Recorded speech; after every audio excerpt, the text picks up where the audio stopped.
What's up, everybody?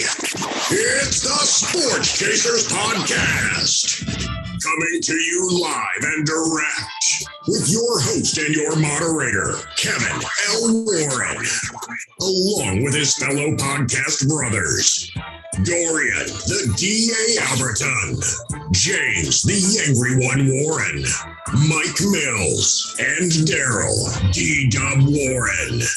This is a real sports podcast for real fans. This is a sports podcast with no hot takes, no narratives, just real, unadulterated sports talk. Please hit the like button, subscribe, and share our YouTube channel, Sports Chasers Podcast.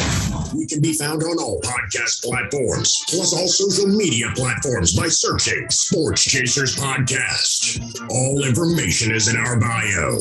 Please be advised at times there may be some explicit and colorful language. We are the defenders of the fans. Now, here's your host and moderator, Kevin L. Warren!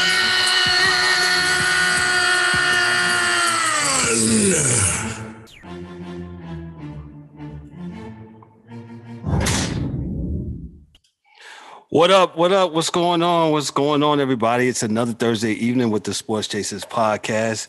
We're coming to you live and direct, man. We got a lot to get into tonight. Happy Thursday to everybody. Hope everybody's doing well. Some of the crew's running just a tad, a little bit late. Should be on here shortly, man. But it's me and the DA. We're here tonight, man. We got a lot to get into. Some of the things we're going to get into tonight. We got the N.B.A. We got Major League Baseball. We got the MLB Power Rankings, the USFL. They had their opening weekend. Thoughts and reactions on that. The NFL upcoming draft. Deebo Samuels. See what's up with that. We'll talk about that. Boxing with D-Dubb, and also the Villanova coach. He left, so we'll talk about that. Jay Wright. Jay Wright. Yep, Jay Wright. He's gone. We also have coming up here at 8 o'clock our super fan 15 minutes of fame segment.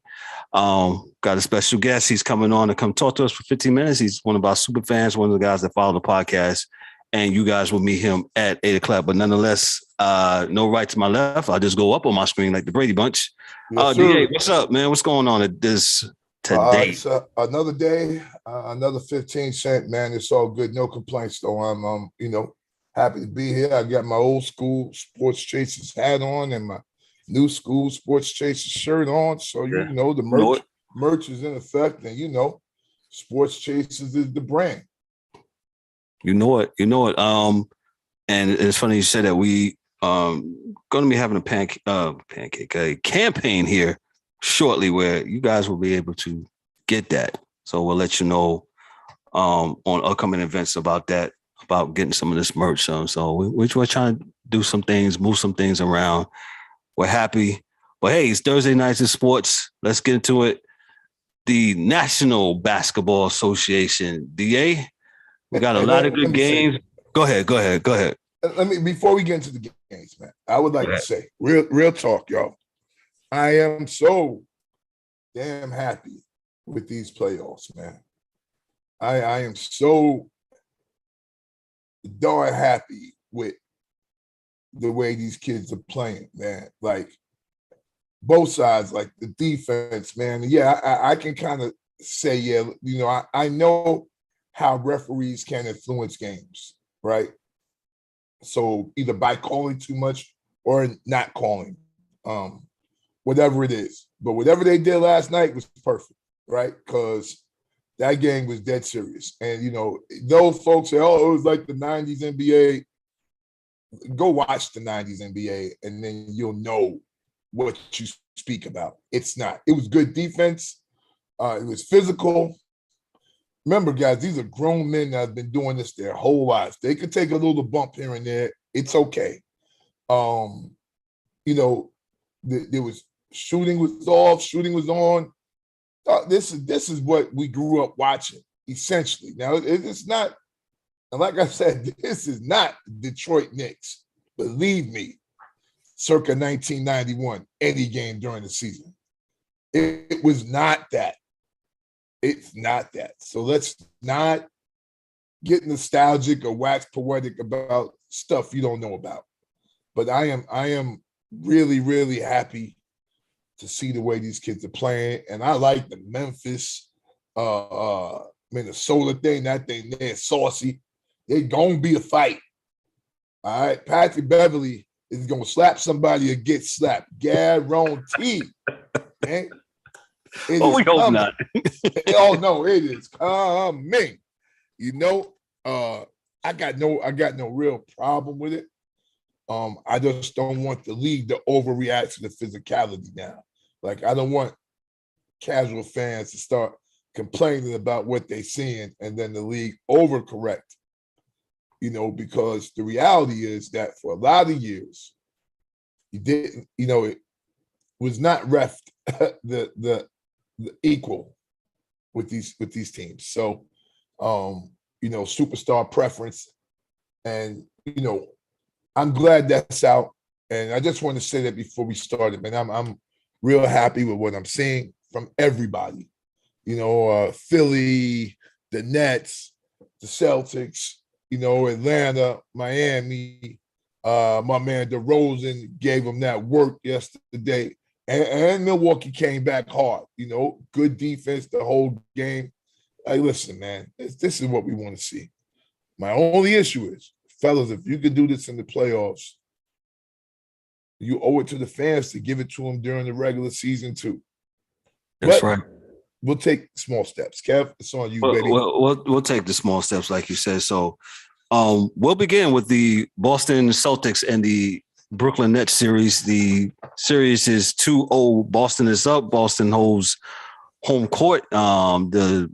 The series will switch to Brooklyn to the Barclays Center on Friday. And DA was talking about basketball defense and this series, absolutely. Boston has come up to half court.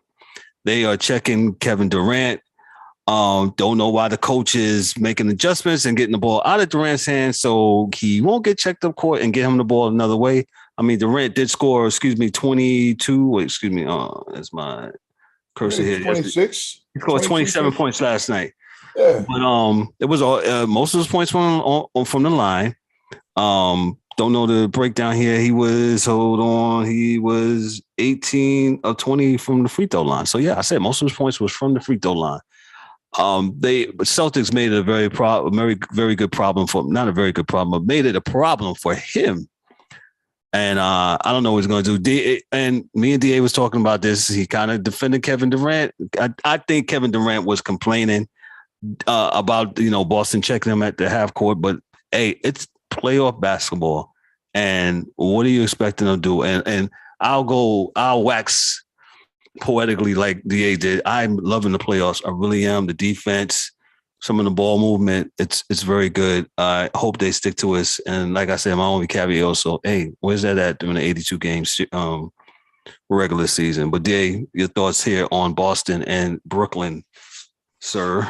I don't think dude was complaining. I think he was doing, you got to think, man, because if his coach wasn't doing it, right, all he was doing is a Phil Jackson that we remember when he had Chicago.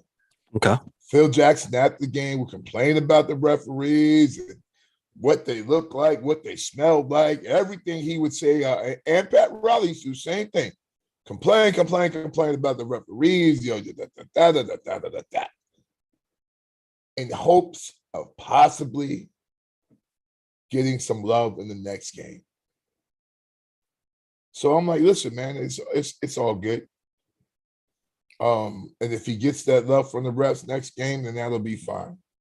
Well, he went to the line 20 times, DA. Yeah. I mean, as far as like, you know, and so looking at the physicality of the game that we saw yesterday, if he went to the game 20 times, how many times was he, you know, knocked upside and said that he didn't go to the line? But again, it's fine either way. I don't necessarily have a problem with either way what happened, man. I think that he has to adjust, and the Nets have to adjust. And what he did last night was actually what the coach, Mr. Nash, should have done. he should have been the one complaining, on the stand, on the witness stand, about what the refs were not calling, so that he would embarrass them into making calls on Friday, because that's what Red Auerbach used to do, and Hubie Brown used to do, and again, Chuck Daly, Jackson, all the great coaches did that. That's what they do. And he didn't do it, so I think KD did. That's the way I saw it. But listen, man, to me, it was the dudes on Boston's bench. That's right. Played the dudes on the Nets bench. Yes, only one for the Nets. Dragic, he scored. He did well. He scored 18 points, but everybody else, nothing. Nothing. And like you said, Williams and Pritchard, they got off from the Boston bench, man. And it was absolutely a problem, as you always say, man. And Jaylen Brown and Tatum, 22 for Brown, 19 for Tatum. They have found a way, and let's put it, they got some scores. Boston got some scores with Tatum and with Brown. I heard some putting 16. Al Horford, who was like a timeless charm, he continues at 35 years old to put in that work, and he's banging down below. He grabbed 6 rebounds last night, just being real physical, kind of messing with Durant with the physicality and things of that nature. And look, Daniel Tice at 15, right?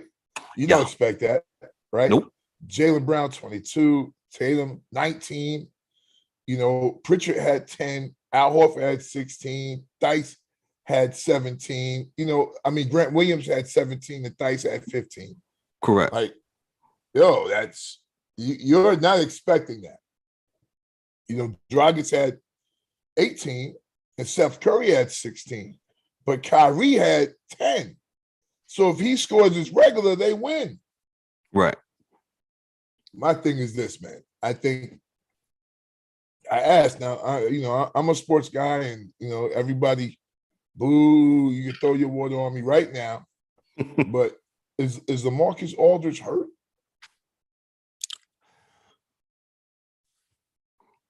I didn't see anything.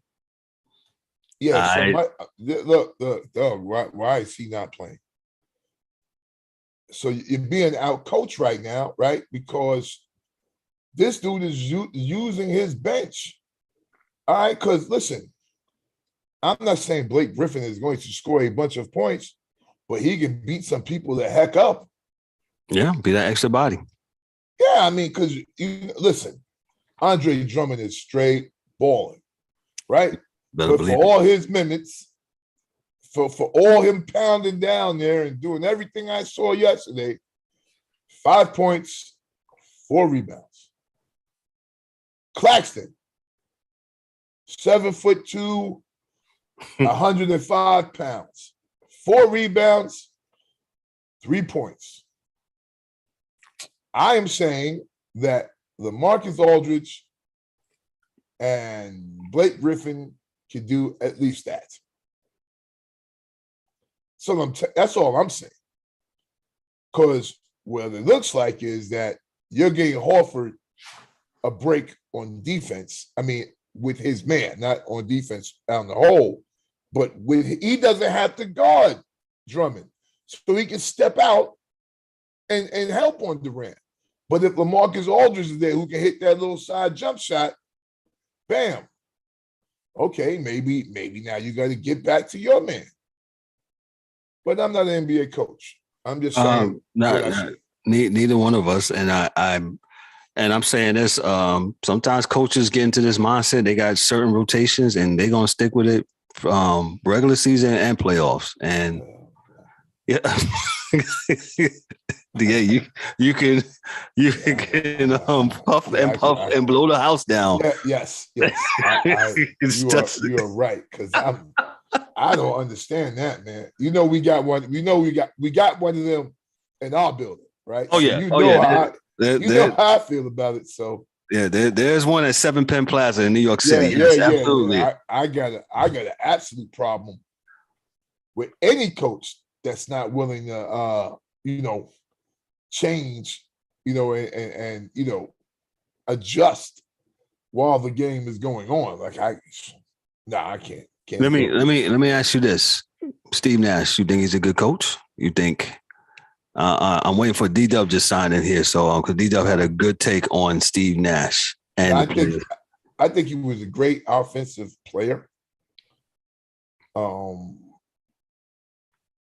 I couldn't tell you why, because when it happened, I didn't understand it, right? Because the dude that was there in the bubble coached the guys that aren't on the team almost for the championship. But that brother's still on the sidelines. I forget his name. He's an assistant coach. Jock Vaughn, correct? Yeah, Jock Vaughn. He's still there. Former Kansas State, great. Yeah, so I'm not sure why he was given that job.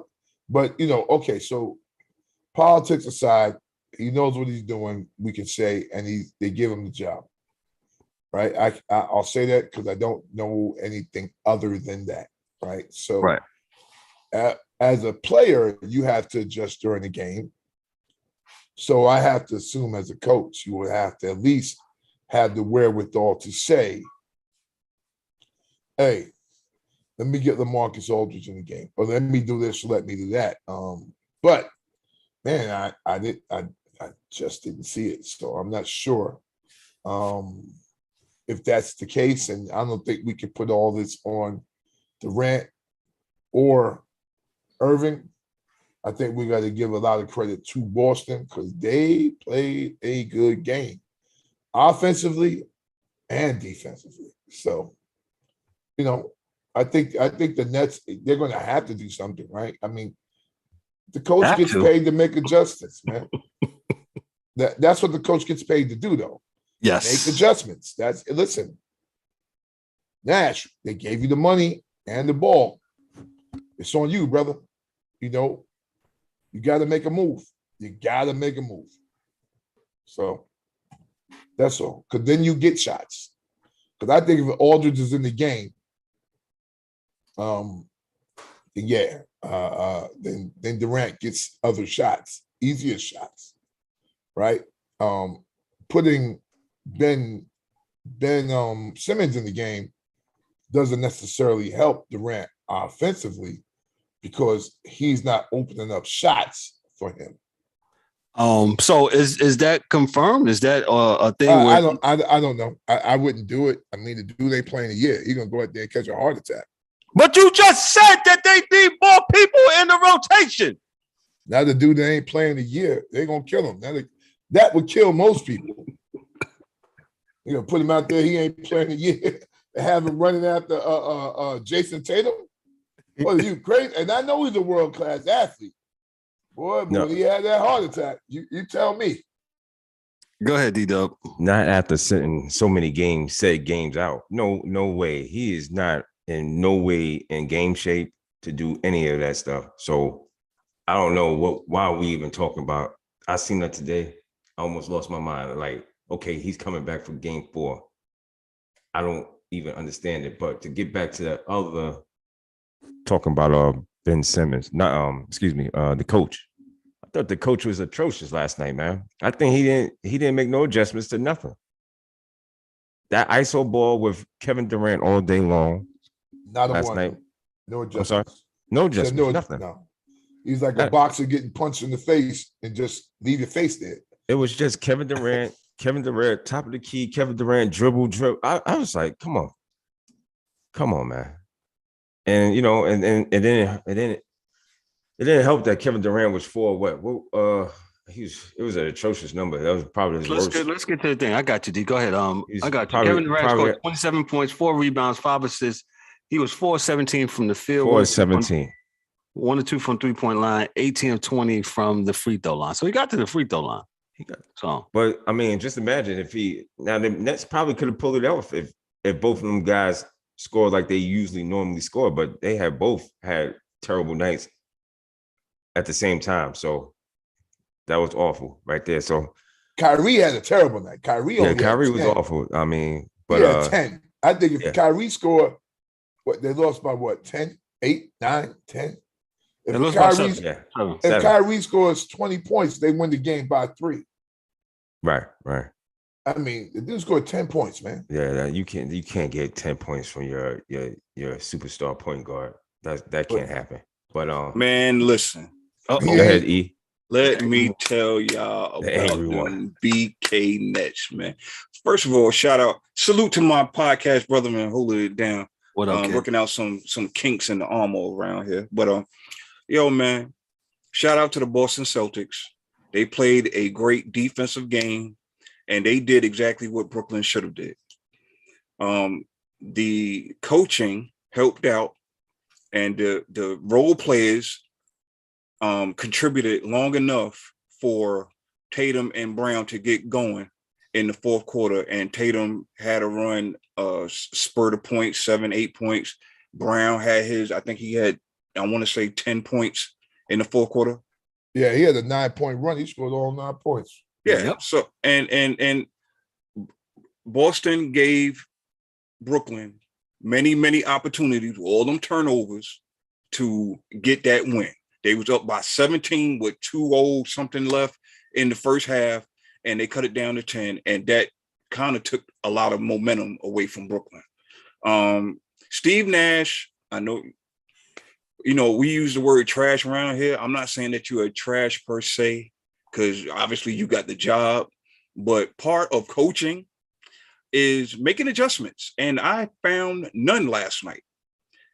But even with all that being said, Brooklyn was in both games, yet they lost, but they was in both games. Now, how will they turn that around? I have no idea. Will Ben Simmons help? We'll have to wait and see. It may be too little too late by the time he gets there. He'll just be another body out there with 6 fouls. I don't think he's ready, but I'm thinking, listen, I don't know. So in pro basketball, I don't have a team.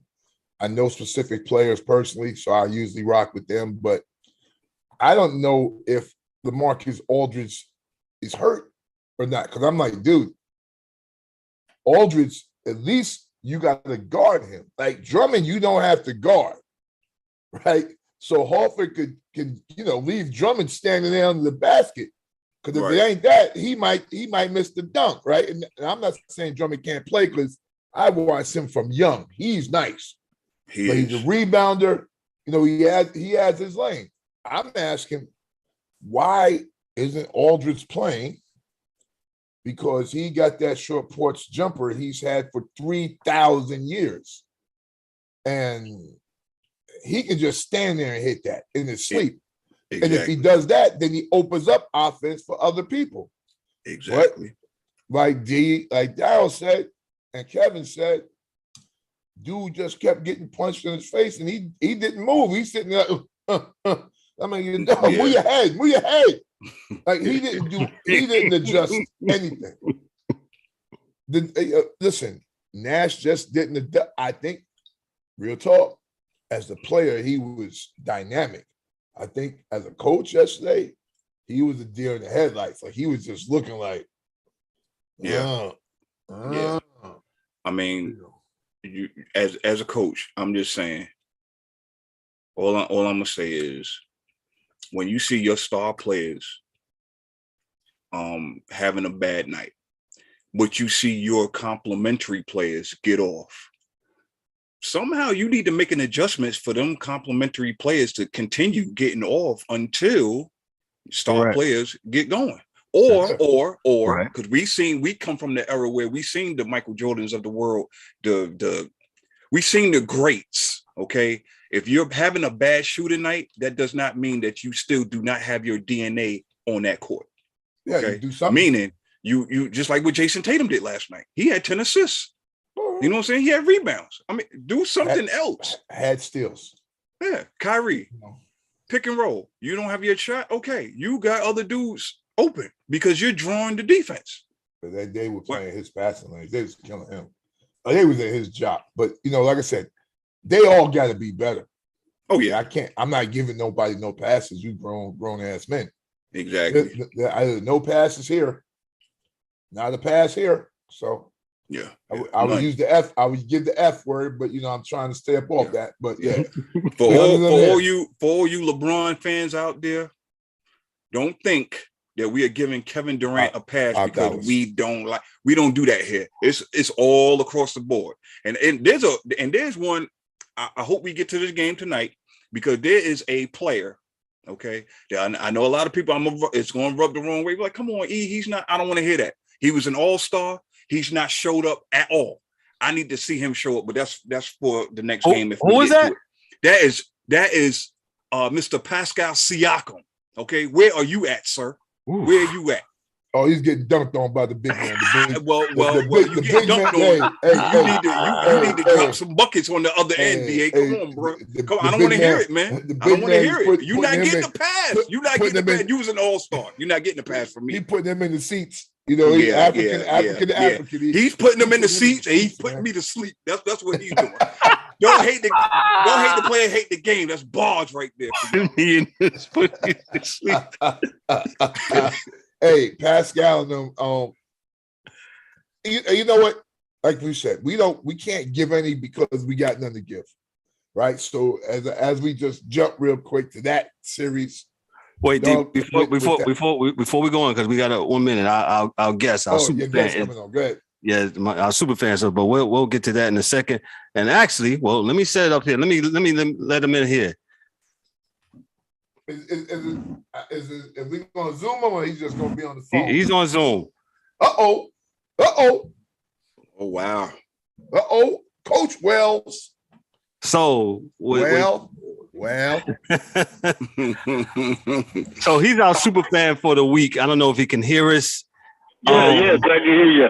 Okay, yeah, there you go. There you go. Sylvester Datrell Wells. Coach Wells, what's up, brother? What's going on? Welcome to the Sports Chasers podcast, man. Thank you for coming through. There you go. What's going on, brothers? Hey, how man. you doing, sir?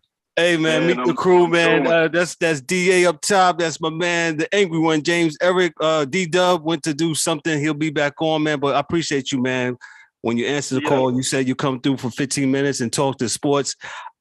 Short story real quick. I met Wells basically on a Facebook chat group, and me and his cousin actually we used to work together and only met the guy one time, and I feel like I've known this guy a lifetime, and I know he feels the same because he said it to me. Cool brother, man. He loves sports. That you see, he's a coach. He does a lot of things. He's going to come back on the show a little bit later when we have a coaching symposium thing going on for the youth. Absolutely. But we're going to talk sports today, and Wells is absolutely a damn clown when it comes to that thing. He be getting on people. Yeah. We love that. We love that. Mm-hmm. He's a huge Denver Nuggets fan. He's a Pittsburgh Steelers fan. Who else you a fan of, bro? Man, I'm a Pirates, Penguins, Steelers. You from that area? No, but hey, I grew up in South Carolina, man. You know, it was either you a Cowboys fan, 49ers fan, or Steelers fan. So, you know, hey, I stayed away from them other guys, man. You know. So shout out to our hockey guy who's out there, but Dan who's actually from Pittsburgh. He's all the Pittsburgh teams, man. So he's a Steelers fan. So, yeah, man. What part of South Carolina, sir, if I may ask? Hey, I'm from Sumter. We got there in the low. You know it.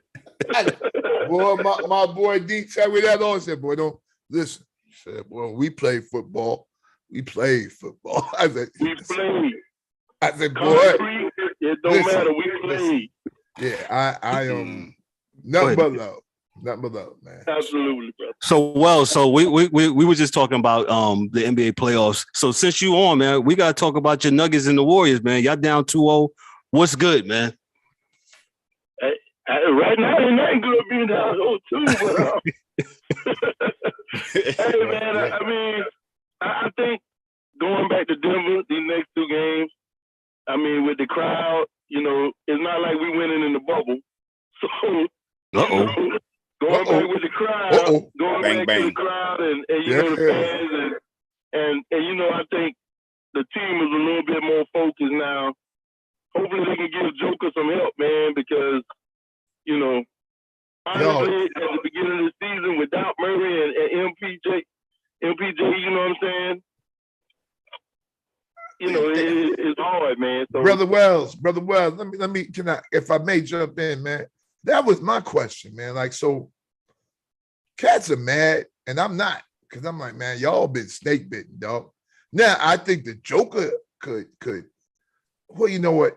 No, I don't, because I don't agree with what Barkley said. Now that I think about it, because that's just not his game to take over and score 40 and do this and that, right? So, even though Draymond is smaller than him, that's just not his stick. But, dog, when Michael Porter went down, yes, I knew it, because I was the guy when he got drafted. Dudes was laughing at me. I was like, that's the one I wanted for the Knicks. They're like, stupid. He ain't even going to play this year. So we don't need him this year.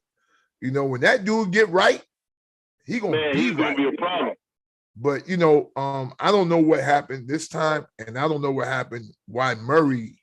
I figured Murray be back by now, but you know. But actually, Murray is cleared. But it takes too long to get him. He can go. I just think it's more mental than anything. Okay, so some players come off injuries like that, and they mental ain't ready to jump on the court. So I'd rather have him sitting until he get his mind right, because if he come on the court, he's still gonna give them half of what he can give them. Yeah. And everybody's not Adrian Peterson. So no, everybody not AP. You know, everybody, you know, even Buster Douglas took a couple of fights off after he got his ear pierced. You know what I'm saying? Yeah. Boy, Adrian Peterson, boy, tears ACL, came back next week. Like, let's go. Hey, what the hell? No, everybody's not. What the hell is wrong with this man? So I got you. So Wells, let me ask you this about Jokic. You know, there's been a lot of talk. You know, it sounds like he's going to win the MVP of the league, and a lot of people saying he ain't that guy. What do you say about that? I look at the position he plays, man, and what he means to the team. Now, you know, I know everybody like to throw they man fan statements out there, but you know, I'm not gonna throw my man fan statements out there. I'm looking at the overall picture. For a center to average almost a triple double, to be a facilitator on a running team, come on, there's not many centers that can do that. Yeah, Embiid is dominating, but Embiid is pretty much dominating mostly a half court set. Giannis is dominating, you know, Giannis is who he is. But if you put all three of them on the 3-point line and ask them to knock down at least 40%, only one of them gonna do it. That's But Big Cat say, I won the 3-point contest though. So he won it. You know, he won it, and you know he knocked down a big three the other night. But season. Man. You know what? You're muted, Coach. You're muted, Coach. Wells, you're muted. You're muted. You're muted. You're muted. You're muted. And can you hear us? You're muted. Yeah, I can hear you. Okay. There you go. You gotta I think you're right in that aspect. But this has always been, and I see Eric already said the guy's name. I'm not going to say his name. I'll say he who shall not be named in that discussion with the GOAT, and he who should not be named. I was going to ask, well, that was going to be his last thing to talk about. Okay. Now, and this is not about that, but right. Yeah, I say that to say this. Coach has been trolling. He's been trolling already.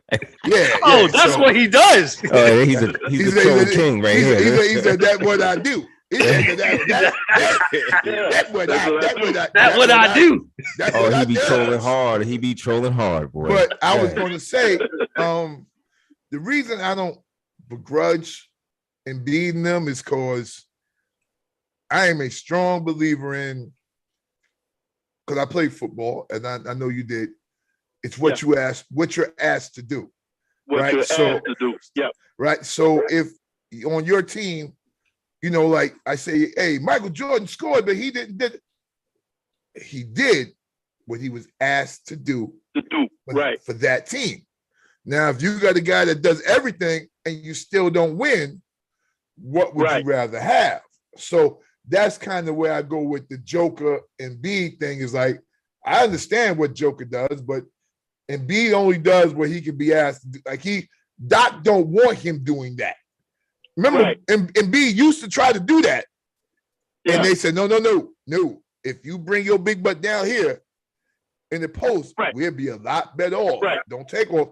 Because like you said, your boy's shooting 40%. And Embiid's not going to shoot 40%. Never. Right. So Embiid is not going to step out there. But, other than the three-point shooting, I mean, honestly, if Murray was healthy, some of them assists that Joker's getting, it goes away. Yeah. A lot of them three-pointers that he's shooting, it probably goes away if MPJ was playing. Yeah. Got you. With Joker on the court. And I looked at, Joker missed X amount of games, and B missed X amount of games, Giannis missed X amount of games. The Nuggets hurt when Joker don't play. Oh, yeah. Philly and Milwaukee have a better record. They have at least a 500 record when those two are not playing. Yeah. Denver is like 3 games under when Joker's not playing. So he's the MVP for real. What that player means to that team, he's pretty much carrying them when two of his best players are hurt. Yeah, I understand that. Yeah, you can have it then. Yeah. And you made that assertion. I saw your post today. You made that assertion today. Good. If Embiid won, I wouldn't be mad if Embiid won. Right. I think he's playing his ass off. He's playing his tail off this year. And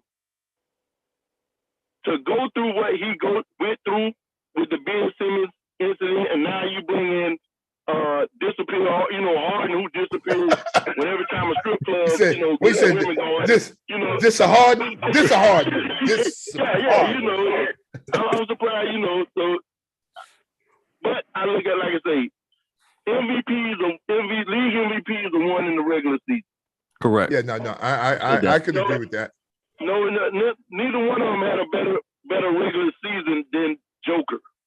Scoring, yes. But when you look at rebounds, assists, he even stepped up his defensive prowess over this season. I mean, I think. Go ahead.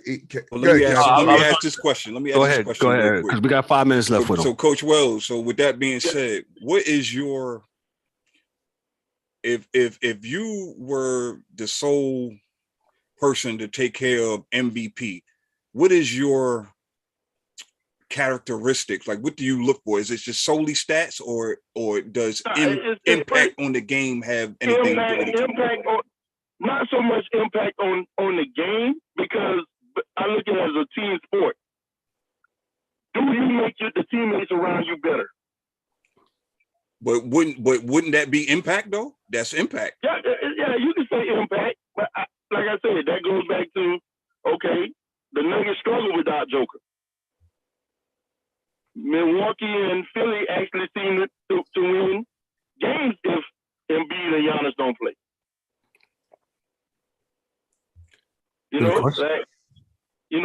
All right, Deebo Samuels. Hold on, D.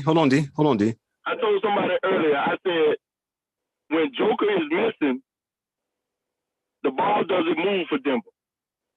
The ball doesn't move. So that's probably why they lose when Joker's not playing. But when Joker's on the court, everybody gets involved.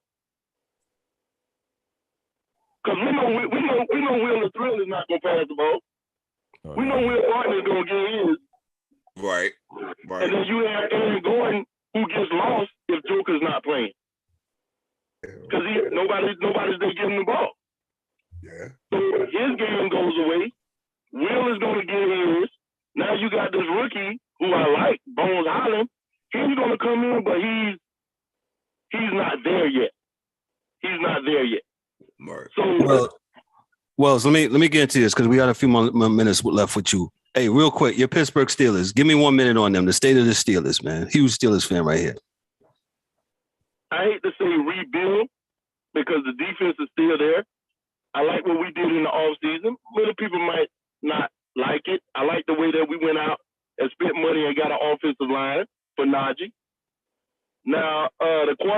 situation.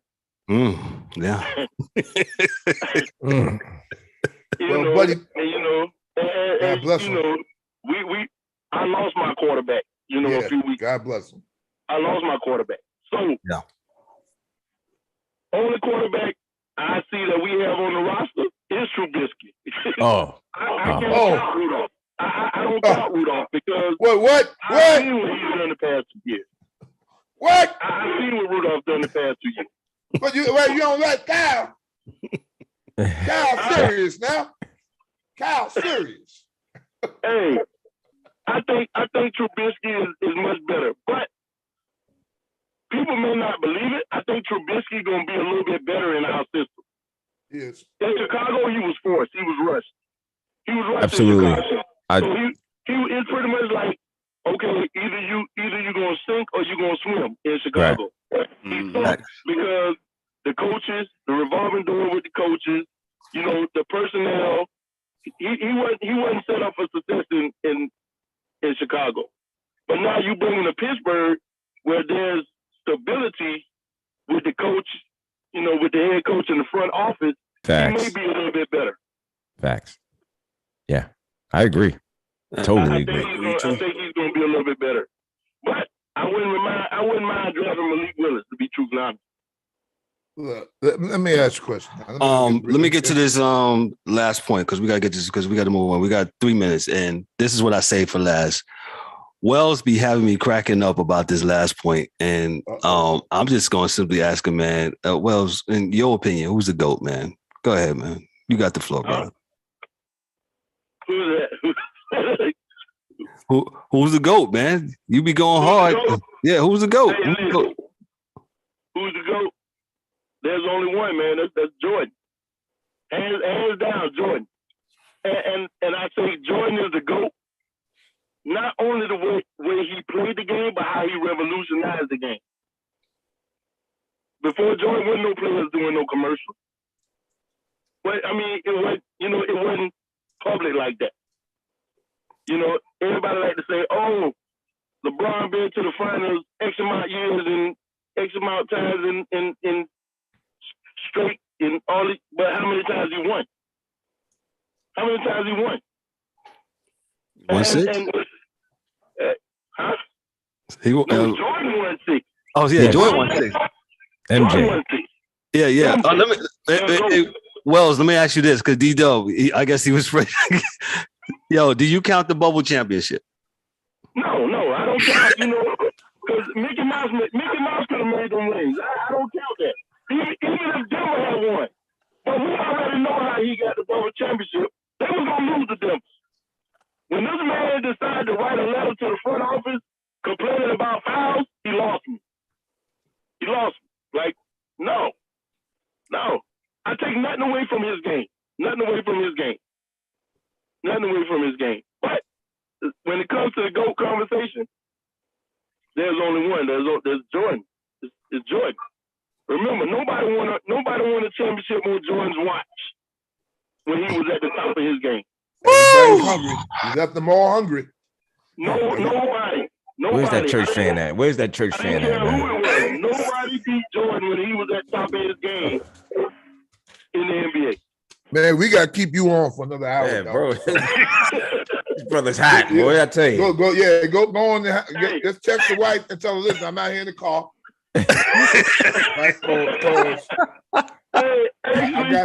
I got some dudes want to ask about Deebo Samuels, right? and I can tell you when Pittsburgh went wrong, it was the day y'all let Dick LeBeau go. I agree with you 100%. I agree with you 100%.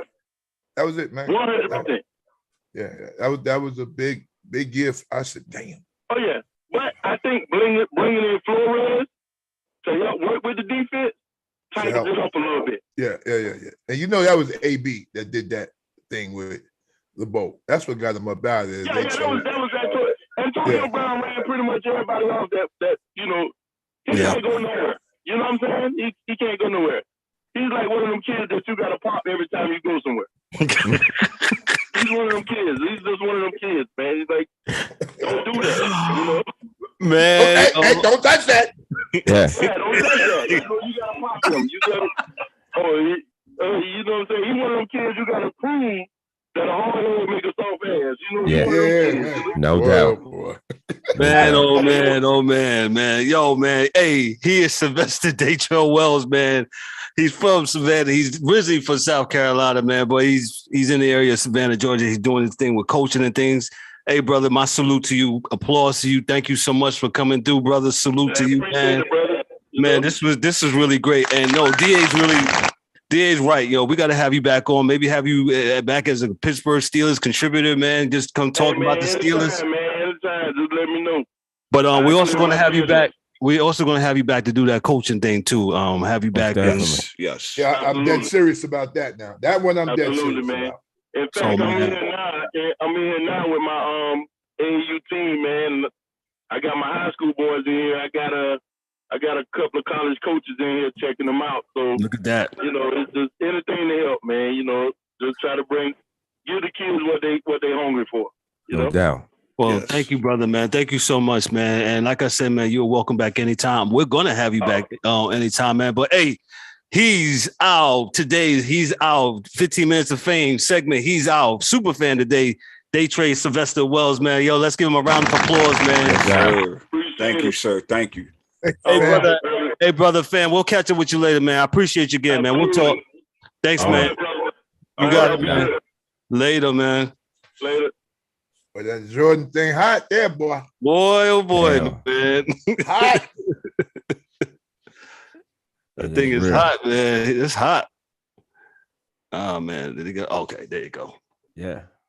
That's our super fan. That's my man, Mr. Wells, man, coaching down there in Georgia, man. Kev, I wanted you to ask that question because I knew it. I said, man, that bubble championship, man, everybody knows it. They want to keep playing like this. This is something like he did. It was so hard, and I'm like, come on, you guys got to be. Listen, to see all of y'all, every last one of y'all, when he said that, you would have thought it was 3rd and 7, no time on the clock, and he threw the ball, and all of y'all went like this. Touchdown. Yeah. For those that are listening to the podcast, like imagine raising your hands. Everybody here on the screen, just raise their hands, man. When Wells said that, man, that was our super fan of the week, man. And hey, if you want to be a super fan, not Superman, be a super fan if you want, but super fan, man. Hey, you can hit us up at info@sportschaserspodcast.net. With the email and let us know what you're about, man. You can holler at us or on any of our socials, Facebook, Instagram, TikTok. Let us know. Maybe you want to come through as a super fan, man. So we covered the Nuggets and the Warriors, man. Hey, we'll get the DAs of the series. Hey, the Grizzlies and the Timberwolves. They're currently playing. It's 21 Grizzlies. And that series is tied up at 1 DA. Your thoughts on this series? I like this series. This series is very exciting. Yeah, it's very saucy, but it is over. Memphis is going to finish this one up. They're going to get them up out of here. And then Patrick Beverly is going to hit somebody. He's going to slap somebody before it's over. But it is what it is, man. They are a better team. They should. Oh yeah, absolutely do well. But Ant-Man is a monster. D'Angelo Russell's stroke is dead pure. Anthony Towns is a monster. He just has to move his feet more and stop reaching because he picks up a lot of fouls that he shouldn't pick up. Stupid fouls. Yeah, he shouldn't pick them up. But I know he's doing it. His head's in the right place. And my man Slow Mo is still Slow Mo. And it's all good. It's all good. Kyle, my man. Keep doing what you do. We all proud of you. But yeah, it's I think that they should get him out of here, tonight, and then it'll be 2-1. And now the next game is probably going to be harder, but we'll see what happens. I think. Well, the Timberwolves are 47-28. Yeah. I mean, it's gonna be. You said the Timberwolves. I thought you said Memphis. I'm not watching. I thought you said Memphis was up. No, it's on my screen. Minnesota's up 47-28 as we speak. Okay, yeah. Oh no, Minnesota gonna win this one then. Yeah. I thought you said the other score. That's why I said they're gonna get them up out of here. But I think it's going to be a saucy series still, nonetheless. But right. Like I said, Ant-Man is a problem, man. And he's going to be a problem in this league for the next 15 years if he don't get hurt. Because he's pure. And the crazy thing is they said the kid's still growing. So because he got in the league, he's 6'6", he's 6'8" now. So he got a jumper. He jumps out the gym. He got a handle. He plays D, and he got a lot of attitude. So Ant-Man is the truth. D'Angelo Russell, like I said, his shot is still pure, and another Carl Anthony ex-Laker. Towns is playing. He's playing. Shoot, I forget. I remember the dude from when he's with the Nets. Like, I didn't think they was ever going to let him go the way he played the last few years. So him and Dinwiddie together was a problem. So, but stuff happens. Stuff happens, man. So the Nets have another team there now, and D'Angelo's going to try to move forward. So, Eric, your thoughts on the Grizzlies and Wolves series? Well, I think this is one of the, like DA said, this is going to be one of the more exciting series because you have two up-and-coming young teams that are not waiting for the old heads to get out of the way. They are making their own way and making a name for themselves, and I love it. Memphis should outlast Minnesota. And that's not a knock against Minnesota. I like the way that Memphis has played over the last year and a half together, with getting Triple J back, which is Jaren Jackson Jr. for all those CFs that don't know who that is. Getting him back is almost like getting another star player trading over to your team or signing with your team because he wasn't there last year because of injury. And I will say too that even though I like Valanciunas, that trade to get Steven Adams, I think really energized the team as well. He's more of a gritty, high IQ. And again, it's nothing against Valanciunas, but he just adds another element that I think Memphis thrives on from the big man spot. So, but again, like DA said, you got Ant-Man's a problem. D-Lo has had his time here in the NBA so far. What he did in Brooklyn a few years back, and Cat is Cat. So they're up big now. And I'm looking at the stats. Ja Morant, you only got 4 shots, bro. What's going on? People said, meanwhile, you got Patrick Beverly has 12 points already. So this people need to understand, right? When it comes to playoff basketball, your stars is usually going to get theirs, right? You cannot let the role players get off, especially if that is not their thing. Patrick Beverly is not known as a scorer. For him to have 12 points already, it's a problem. Yeah, you're going to have a problem. That's why you're down, oh my goodness, 21, 29. Oh, yeah. Yeah, so again, I'm going to turn it on here in a minute because I'm in a different room. But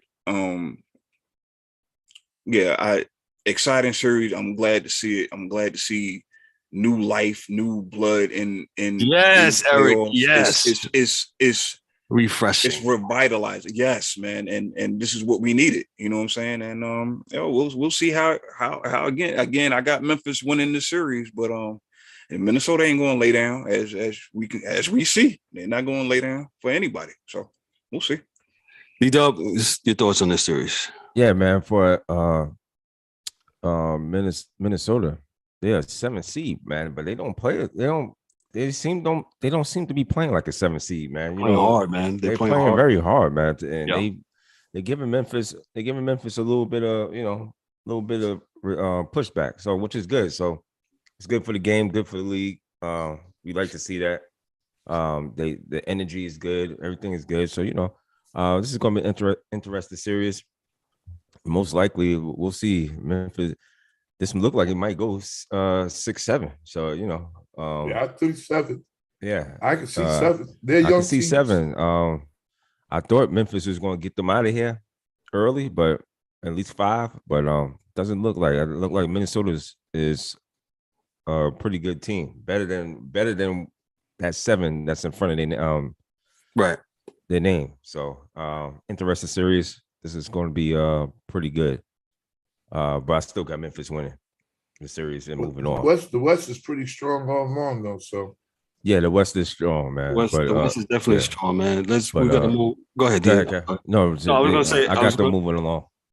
I was going to move on to the real quick, and this series looks real quick. The 76ers, we talked about the aforementioned Joel Embiid and Raptors. That series is 3-0 76ers. Yeah. Looks like tomorrow they will be getting them out there. The 76ers came back from yesterday. Joel Embiid did his thing, 104-101 in overtime. Embiid at 33 points, 13 rebounds, 2 assists. Hey man, Milwaukee is strong. Harden had 19 points. Maxey, and I said I wanted to talk about this guy real quick. Maxey, man, he is such a spark plug. I mean, I know he's in the lineup, man, but he does all the little things, man, and he hustles and he just plays hard, man. D-Dubb, your thoughts on the Phillies? That kid, man, is something else, man. I think he's he came out of Kentucky. Yeah, if I'm not mistaken, yeah, spark plug, man. This guy, Maxey has developed. His game is good. I love the energy. Philadelphia is going to get Toronto out of here, man. Toronto had a chance last night. They had they had like punches. It's like watching boxing when you have a guy who got a punch, but the punch is just not. It's not strong enough to knock these guys out. And they don't have enough to knock Philadelphia down. Not even, they can't even get them, knock them down. So Philadelphia is definitely going to move on, and the quicker they do it, they get the rest up. And it looks like between them, I mean, obviously they're going to meet Miami. I think and that's going to be the matchup. And I think Philadelphia still. I'm going if it gets there. I would be picking up Philadelphia to knock off Miami. I just something about Miami. I just don't. I was speaking to the angry one. And I told her, I said, something about Miami just doesn't jive. I know they got a number 1 seed attached to them. I know Jimmy Butler scored 45 the other night. I don't know what is it about this team that just doesn't do it for me. That I just don't see it. But since we're on Miami, we'll get some. So you're saying that Miami is a Fugazi number 1 seed? I know. I don't want to say they Fugazi because I don't want to disrespect them like that. But right. I just don't see it. I don't know. You know what I'm saying? It's just them. I know they got scrappy guys that I just don't see it. I know they can play. I know they, Spoelstra is, kudos to Spoelstra because I gave him hell because he had the, best play on the planet. And, kudos to him because he's still doing his thing. And he got, I totally respect him as a coach. But I don't know. But, kudos to him. They're good though. I mean, they good. But there's just so much that's happened this year. I mean, you can only do what you, play with the people you got and the people who's in front of you. Right. But, kudos to them. But I think Philadelphia, Joel Embiid is a tough cover, man. That dude he is a monster, man. I mean, he can shoot the 3 like nobody's business. And get down in the block. Yeah, it may not be 40%, but I mean, when he shoots it, it's going in, man. It's like nothing but net. It's about 38.5. Well, okay, I'll take it. I mean, you know what I'm saying? I don't want my big man to be outside like that, but Joel Embiid is the truth, man. He's another one I gave hell early on because I didn't like his he's a troller too, man. Sometimes he could get underneath your skin, but he's all right though. But he could ball. So kudos to him. DA, thoughts on the series, dog?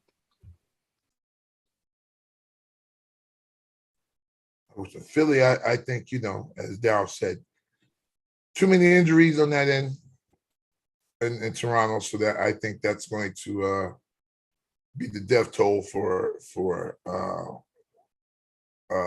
the Toronto Raptors.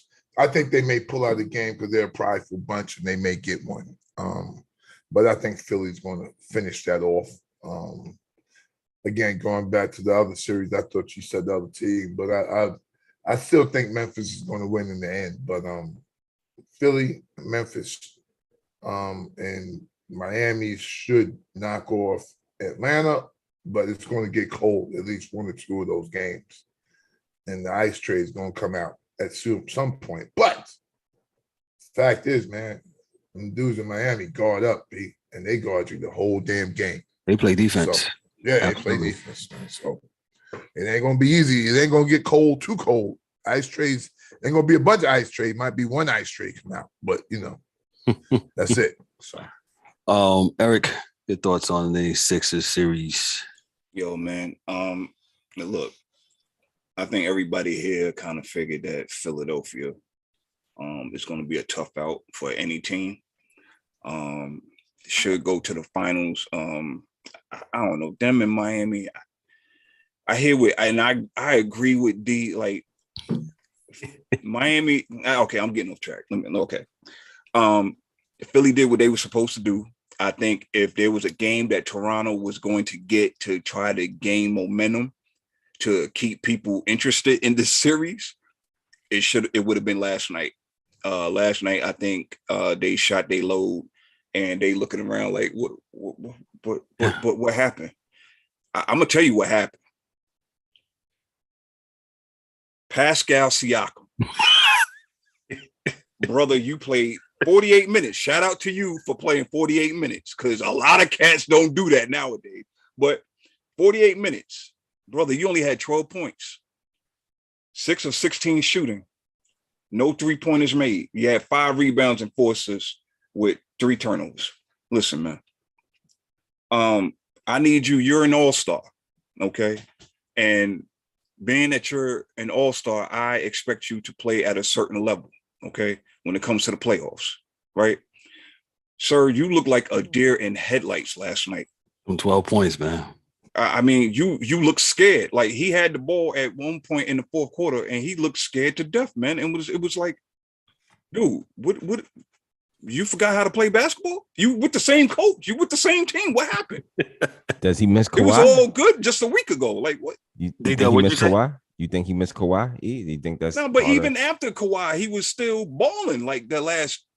You know what I'm saying? Like you was solid. I'm not gonna say you was superstar status, but you was solid. Yeah. You was somebody that they could run the offense around. He passed the ball like, yo, I'm just a role player here, and OG, here, take it. Here from Van Fleet, and Van Fleet had a terrible game shooting. 3 of 13, 2 of 10 from 3. Jesus Come on, man. You, 3 of 13. If you make 2 of those, they win the game. They win the game. Siakam, if you make 2 of your shots, y'all win the game. You know what I'm saying? But again, Embiid and Maxey is playing lights out, and I'm gonna bring up a question. We all know how Mr. James Harden rolls. Obviously, he doesn't like to play. He doesn't like to be third fiddle.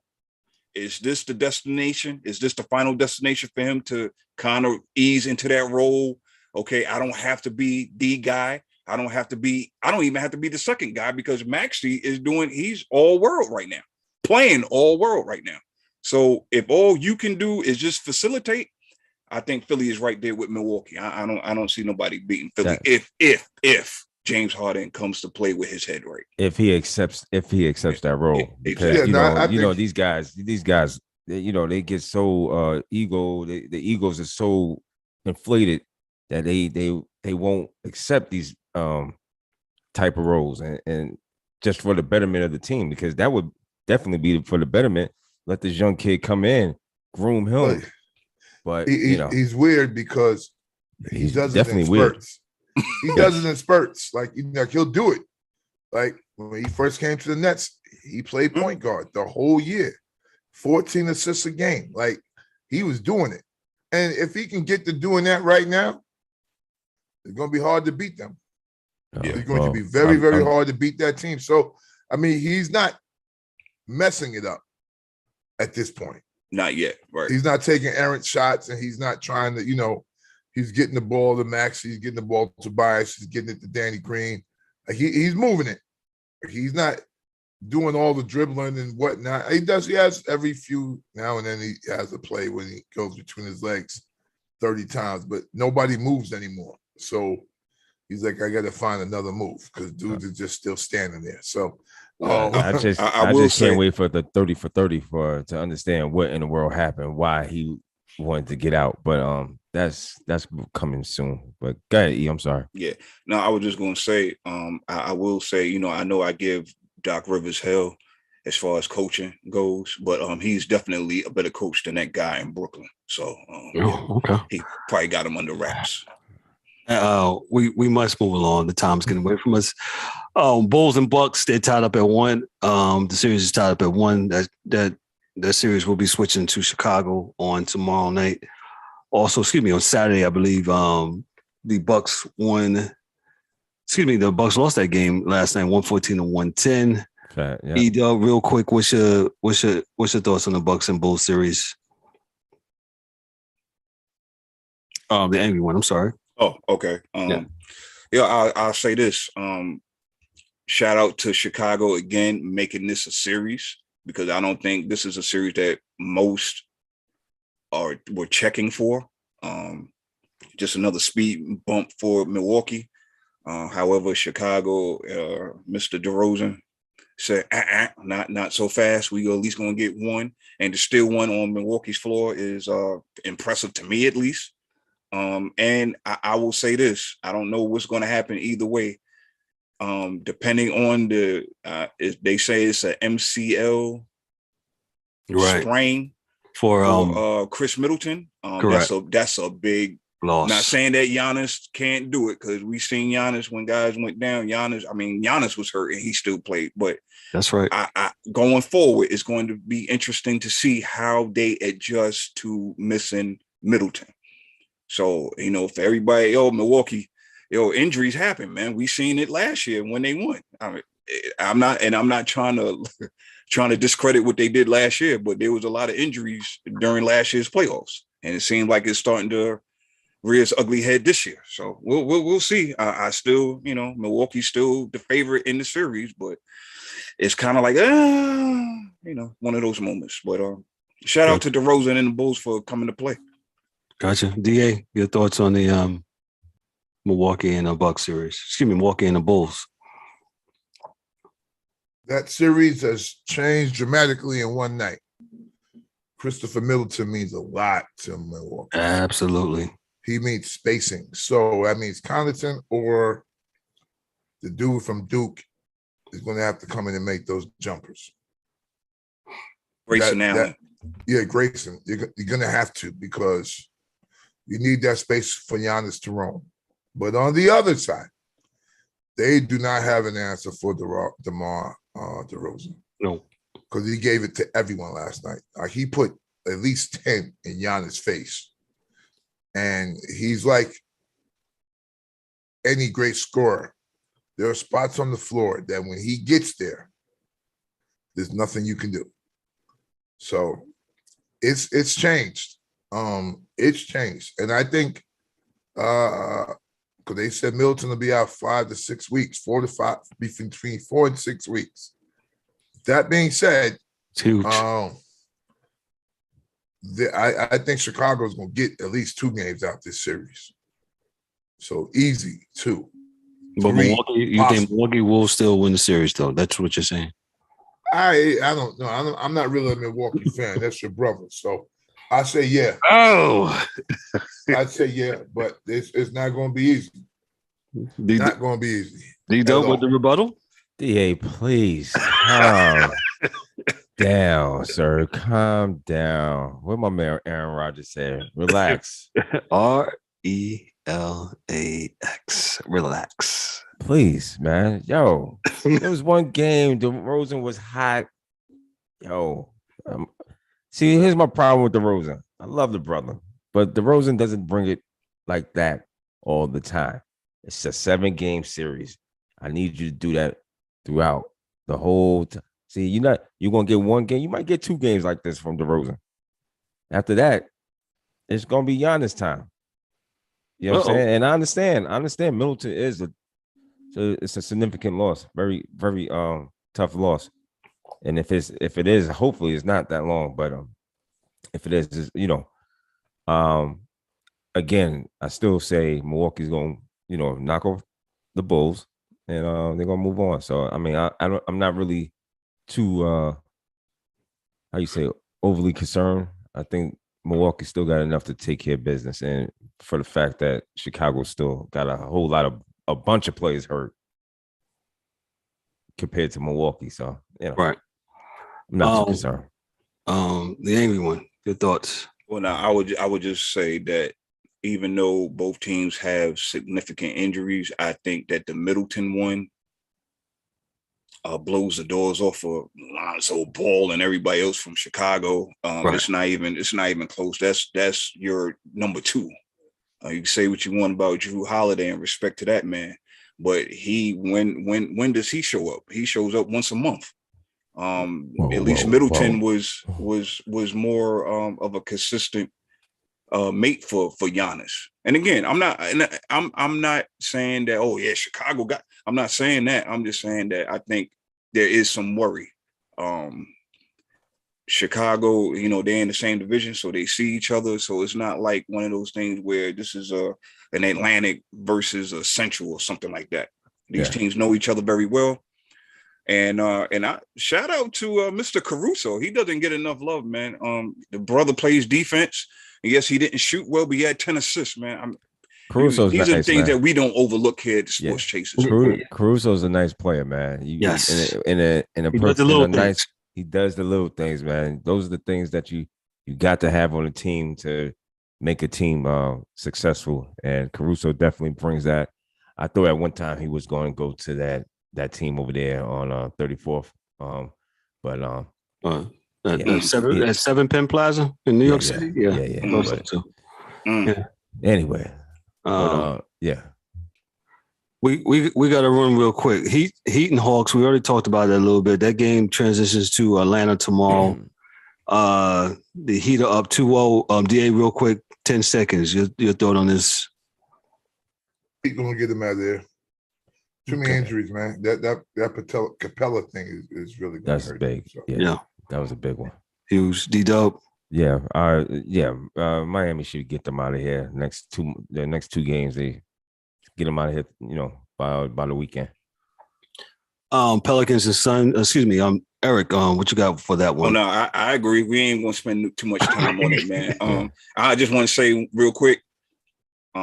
Miami right now is probably the most healthiest team in the East, and that can continue over. So again, they're the number one. They're not that team, but they are healthy right now.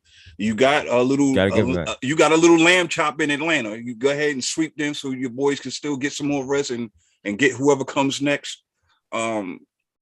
It's going to be interesting this next round to see how these things go. But too much time on that one. But yeah, Miami's going to get that ass out of here.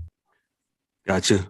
Since it's on you, Pelicans and Sun, what do you think about that series? The game is tied at 1. They'll be playing tomorrow night in New Orleans. What you got? Yo, man, I don't know. Will Zion will turn? No, stop. Please stop. Yo, man, that Booker injury, I'm waiting to see. I'm waiting for the point guard to take over, and I want to see Chris Paul get his. Absolutely. Boy, man, it just seems like the brother just gets no breaks whatsoever. Can't catch a break. None. No, man. Literally. You really should have won last year, but we ain't going to get into all of that. Man, I got the Pelicans winning, man. at least this game. I don't know what's going to happen with the rest of the series, but I need to see how the teams play. But if Mr. B.I. can keep it rolling, we got a superstar in the making. People tune in. Again, we try to talk about all these teams and not just the ones that's always talked about. Brandon Ingram is the truth. Okay. He is young KD. Yeah, he played a monster game the other night, man. That's baby broke KD right there, baby. Yeah. Same game. Exactly same game. They probably weigh the same amount, same size. Yeah. And with, again, I really shook my head when the trade happened, but it makes sense now. CJ McCollum looks 10 years younger. Yo, it's ridiculous how much freedom and how revitalize this man's jumper and his game is now, man. It's incredible what a new environment can do for you, man. Hey. Shout out to them brothers, man. Yeah, I got at least again. I got New Orleans winning this game, man. We'll see what happens going forward. But gotcha. Yeah. Everybody, please tune in and look at these young teams play, man. Because they out here, they hungry, and they're not out here playing iso ball, man. They're playing team basketball. Let me just interject this. You the two you guys, D-Dubb and Angry One, y'all miss. DA gave pretty much a monologue, and he talked about these NBA players, how really good they are with new fresh blood and guys are playing defense, man. So yes, embrace what's going on, man. Embrace the newness, embrace the young new players coming through every night, giving their all, man. So D-Dubb, with that said, what you got on the Pelicans and Sun series, man, real quick. Hey, man, that's Booker injuries. That's another significant injury. I don't know how long he's going to be out. I didn't hear if anybody because I looked that up real quick. It's hamstring, so he's gonna be out for a few weeks. But significant injury. Chris Paul, I was going to say this is an aberration, but I don't know now because you lose Booker. That's tough. And Brandon Ingram, man, this guy is 27, 7, and 6 in the series right now. So he's been cooking. He's a good player, great player, on his way to being great player status. All-star this year. All-star this year. Another young brother that somebody in La La Land can't play with young players. He had young players on the team, got rid of them. I guarantee the Lakers wouldn't have had this issue had they kept their players. But that's another story. They wanted to win, then. Maybe I'll bring in a Laker contributor. Hey, yeah, absolutely. Absolutely. And but the Pelicans, man, stand a chance, man. They got that one game. So they go back to New Orleans. Yeah. See what they can do, But this is tonight. That's tonight, right? Yeah, that game is tonight. Yeah. So this is good basketball, man. Good, exciting basketball. So, again, like you said, embrace it. Embrace it. Kev, what's your thoughts real quick? I was trying to move along, Eric. I'll get to that. Okay. Well, I was trying to give you some shine because no. You're good. No, you're good, man. Mavericks and Jazz. I appreciate that, bro. Yeah. Mavericks and Jazz. I'll elaborate. This is a series. It's the 4 and 5 teams. It's even. I've heard people say if Donovan Mitchell goes out in the series, he's out. I don't know how he's out. He's underneath contract. Go ahead. Go ahead. That's another way. I'm gonna just say. Okay. You cannot. And I'm gonna just say this real quick. Okay. Go ahead. When you have said player or said person in an organization who has 1 foot in and 1 foot out, it deteriorates the rest of that organization, that team, that company. Correct. It's either you're all in or you're all out. And if you cannot decide that, 9 times out of 10, it's going to be decided for you. Mr. Mitchell, you are a Utah Jazz until your GM, your agent says otherwise. Okay. Regardless, if you like that man, his name is missing me right now. I would just say this. Gobert, yeah. You're there. You're supposed to be there for one ultimate goal, which is to win the championship. You cannot win a championship if you are not all on the same page on the court together. That is all I'm saying. I got Dallas getting them out of here. I hope that they get them out of here so they can figure out in the off season what the Jazz is going to do going forward. It's about time to break that up. Yeah. Gotcha. DA, your thoughts on the Jazz and the Maverick series? Okay. I'm kind of confused, G. I'm confused. I mean, I didn't think he played horribly. Brunson can play, dog. Brunson gave him that bit. Like a lot of times, man, I don't. Sometimes it's hard to blame the dude that loses, man. rather than give the credit to the guy that wins. So Brunson came in because their big man was out and, had to do what they had to do to win this game. And young Brunson, definitely better than his father. He balled out, man. And I can't really get at what Donovan was doing. I don't know where his head's at. But the reality is that I never thought he'd be there his whole career anyway. He's from New York City. Like, he's not from upstate New York. He's from New York City. He's not going to live in Utah forever. So, I mean, and I didn't hear, like, I haven't heard anything. That's why I don't get into none of those things. Because I haven't heard anything. Maybe I'm not paying attention. But I know the young boy can play, though. Spider gets down. So if he's not getting down, then, yeah, maybe there's something going on. But that's for me, fellas. I'm sorry, because I haven't heard anything. I would just say, like, to me, it just seems like I've read and heard and all this other stuff.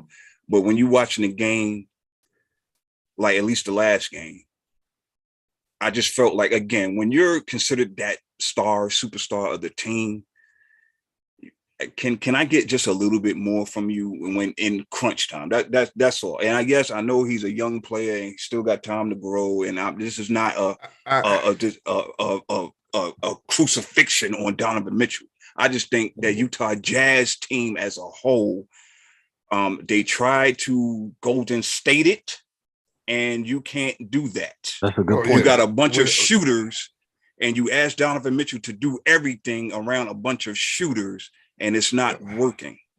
And that it might be that. Let me give you one thing, man, and this is for everybody, man, because my cousin said this today to me, man, because the dude was getting on Kevin Durant. And I said, yo, dog, this is what most casual fans and even some real fans get it twisted on, man. All because you get paid the most money and you the best player does not mean you're the leader. It doesn't make you a good You player. are making excuses for him now. It's just the truth, B. It's just the truth. But you look at a dude like Kevin Durant, he's nice because he's nice.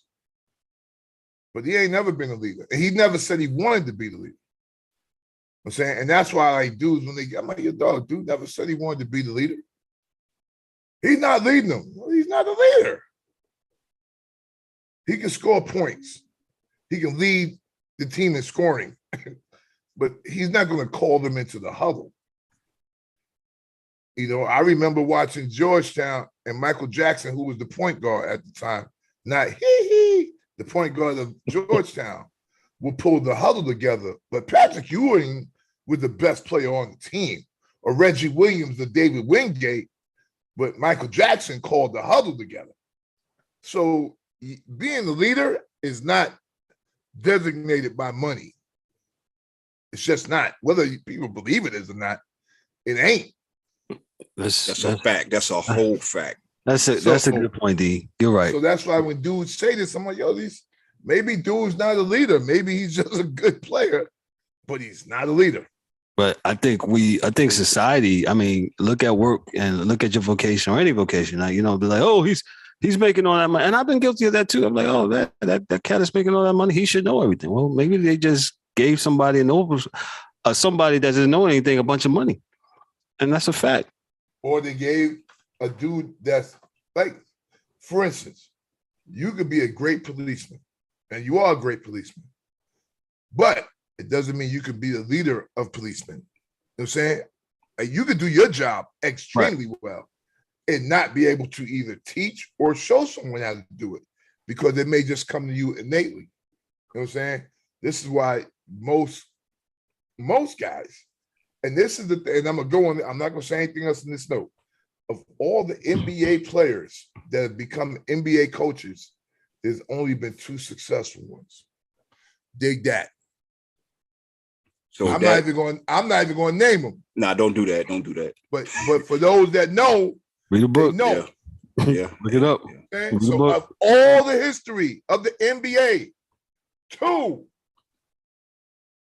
were very successful, man. Mm. That were great players, and I'm not talking about the dudes that were average players. I'm talking about great players and great coaches. And Phil Jackson was not a great player. No, he was not. Nope. And neither was Pat Riley. He was a role player. Riley. Yeah. Role players on both teams. Both on the Lakers and Knicks perspectively back in the 70s. Yeah, so I don't know on that note. Angry one. I just wanted to just raise a question based off of what DA just said. And this is not to be answered right now because we're short on time. But just something for the audience and for my fellow podcasters to think about. So, in your own opinion, and y'all hit us up in the comment field down in, on YouTube, does being a superstar make you a leader? We could do that for another show, but just something to think about. Because some of these guys are dubbed superstars by various people, but does that ultimately make them leaders? Should leadership fall on coaching and coaching only? I don't think so, but these are just thoughts that popped in my head when DA was talking. Gotcha. Makes a lot of sense to me. D-Dubb, your thoughts? On Donovan Mitchell's the series here with Dallas. It's pretty, I don't know, it's pretty even. I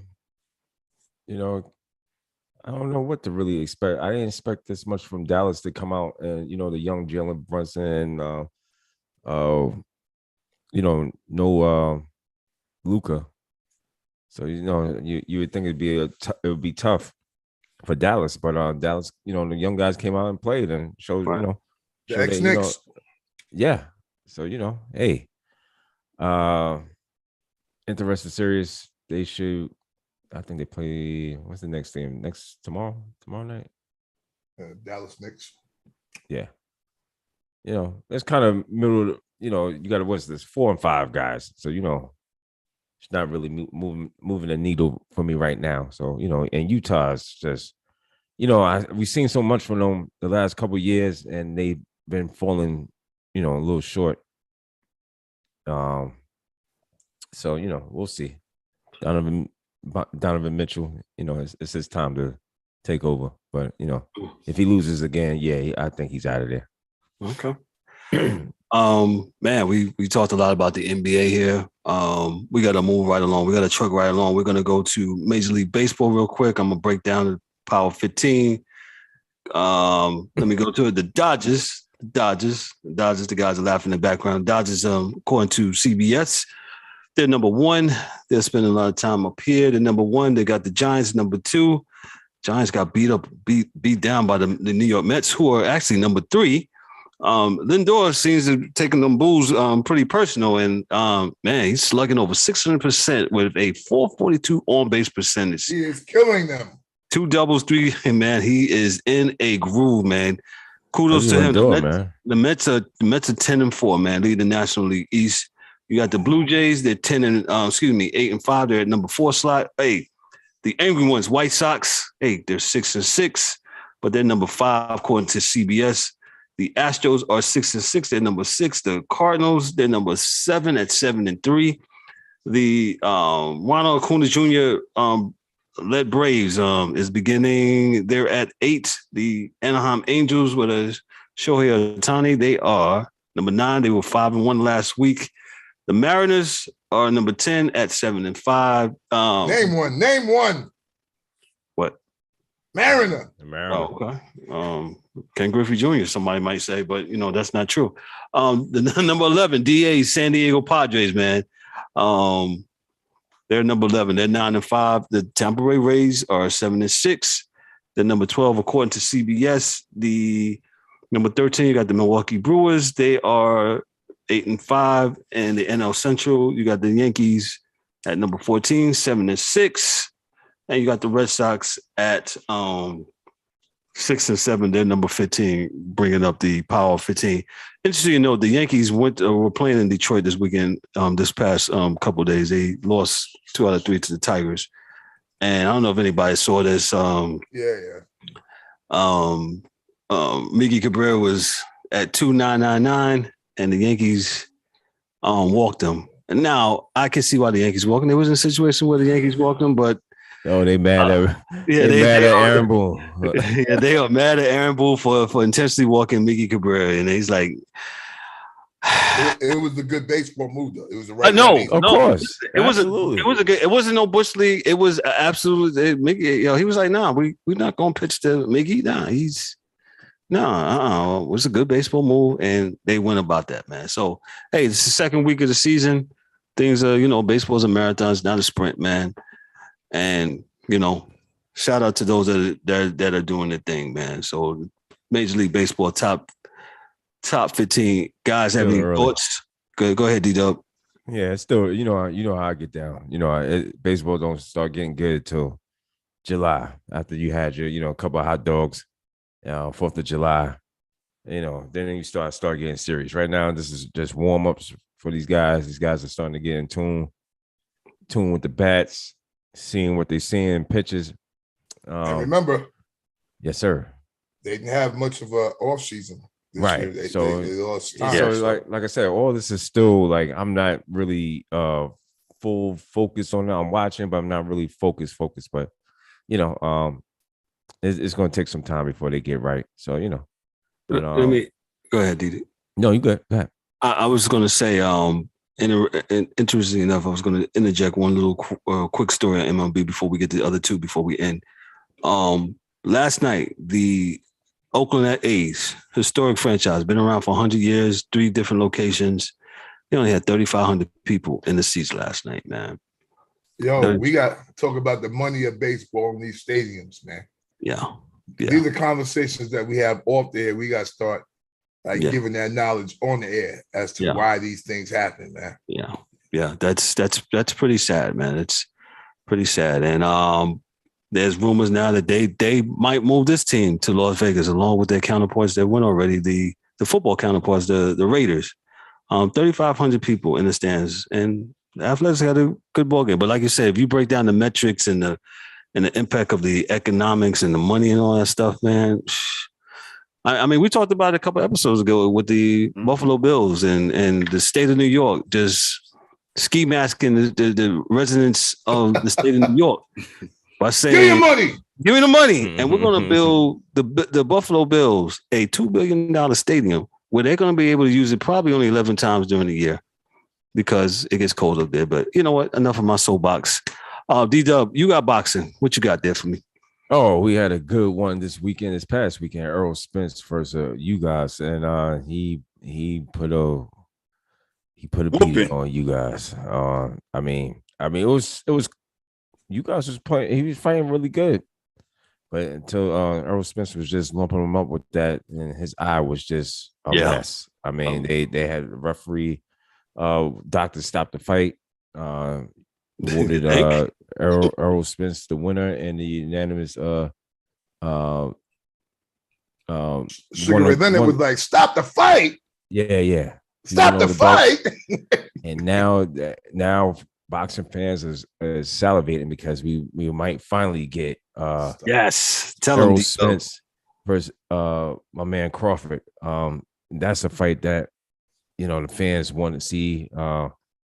I think everybody wants, that would stay up to 1 a.m. to watch that one.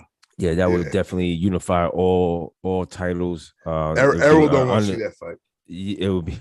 Oh, come on, DA. Come on. Errol had a good night. Oh, yeah, I know, but boy, that would be the undisputed welterweight champion. Crew hard. The women that roll in there with Bud hard. Bud comes in with the women Bud comes in with hard, yo. They like DMX. Every one of them. Yeah. Y'all been eating Where my dog died? Y'all been eating long enough. Stop being that's how Bud Crawford walks in. That's gonna be a tremendous fight if it happens, man. I mean, Errol Spence said it's going to happen. I hope the camps talk because this is something that has to happen. Then you have and soon. So this weekend we got Tyson Fury fighting the Dillian White, and Dillian White gets a chance to be a champion, and he gets a title shot to this Saturday. So if he wins, he gets all the belts. If he no, he just gets Tyson Fury's lineal championship, Okay. WB something, and all these alpha belts. So as the boxing guy, do you foresee this, or what's that? That Fury should win this fight, correct? Fury should win this fight. Yeah, I think Fury's the champ, man. Fury, I got mad respect for Tyson Fury. Yes, the way he handled, what's my man's name? I forgot. Wilder. God damn, I'm talking about it. Yeah, the way he handled Deontay Wilder, man. Totally. Outboxed him. Again, when you're a boxer, you could box, and you got really, you got the fundamentals, and Deontay Wilder did not have the fundamentals, and it showed every time he fought that man. So shout outs to the champ, and some good fights on the horizon. You got Gervonta Tank Davis. He's going to fight, I believe the week after, or the week or it might be in May, if I'm not mistaken, but I'll get that all for you guys. Little gangster. Yeah, little gangster. And these you got some good fights coming up, man. So shout outs to the boxing world. I know May I say one thing? Go ahead, D. I think go ahead, D. Yo, listen, fellas, just my plea to the boxers. Yo, Bud Crawford is 85 years old. We gotta have this fight quickly. Yeah. Or he'll be too old to do it. Yeah. Please. Yeah, please let make this happen, man. Because that's what happens when in boxing, and they gotta get better with this, man. When let these guys fight, man. So much political red tape.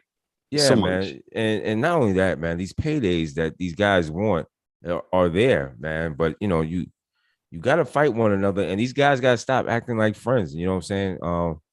I was watching hot boxing. Yeah, Mike Tyson. And these guys, he's like, these guys are too much friends, because we all got to try to eat, man. We feeding one another's families, and man, these this friendship sometimes gets in the way, because we ain't gonna fight each other, but the payday is right there. Mike said, "Fuck that." Yeah. So sometimes to entertain the people, you gotta say, "Fuck your friend." That's what we gotta get this money. We gotta make the money. You know what I'm saying? So shout outs to Mike Tyson, man. Even though he just had a issue beating up. Okay, I was about to say. Anybody? So let me. God bless my man. I thought that the DA was going to say. Mike, I thought we was off that by now, but obviously this man must have got on your fucking nerves, bro. Mike said, "Yo, you can catch these hands. You can." And coach, you can catch these hands. All right, I'm mad. Oh my God, dog! Right. I read that article this morning. I said, "Oh my God, Mike, I thought we was doing good, baby." Hey, Mike said, "You better not touch me, man. Don't touch me." I was like, who would bother Mike Tyson on the flight? Leave that man alone. What are you doing? He's traveling from San Francisco, going. I forgot where he was going, but. Dog, leave the man alone. What are you doing? You should be asking for an autograph. Hey, how you doing? Can I get a picture? That's it, man. Stop. Leave that man alone, man. He's sleeping. Or if he's sleeping, leave him alone, man. And Mike was, and did you hear the guy in the background said, hey, Mike, stop. Cut it out. Please stop. Yo. We ain't got nobody. It ain't funny, but that shit was funny. Oh, we got nobody in here to make you stop. I'm sorry, man. I didn't mean to bring it. We can only ask you to stop, because we don't have anybody on the plane that can make you stop. Remember all them training videos that came out of Mike when they was leading up to that exhibition? God. That's what that looked like. I said, "Oh my God, he gonna kill that man." Yo, oh my God! I thought when we talk about, I said I knew it when I put boxing on the thing, and this happened. I said, "Oh God, somebody's gonna mention it," and sure enough, I thought he was gonna say it, but Daryl said, "Hey, let me mention it. Hey, Mike Tyson on the flight from San Francisco to wherever. Mike gave that hands and coach." Oh my God! I'm trying to save some money, and you here fucking with me. I'm not. I don't have my weed with me now. Mike, we love you, Mike. Mike, we love you, man. Mike, love you. Mike, come on the show, man. We love you. Come on the show anytime, man. Come on the show, man. That's Man, fair, man. so, Hold man, on. And before I forget, Kev, I know we short of time. Hey, my man, Jamel and Jamal Charlo, the Charlo twins, those are my dudes, man. I love them dudes, man. They can fight. And Jamel, he fights Brian Castano. That would be his second. They're going to do it again. The first one was very good.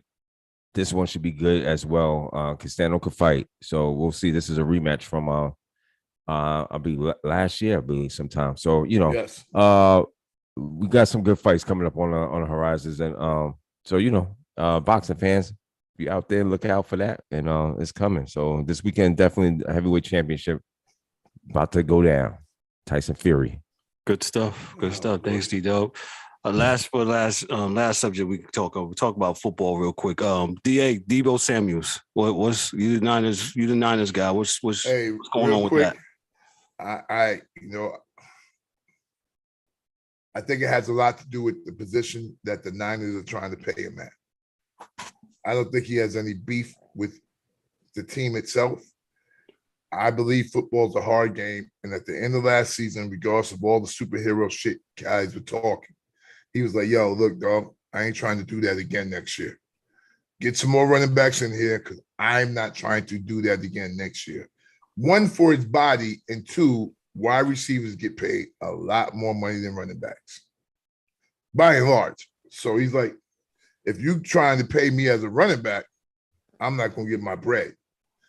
And I'm looking at what these, Cooper Kupps and these guys are getting now. Right. I need that. I'm a wide receiver. Right.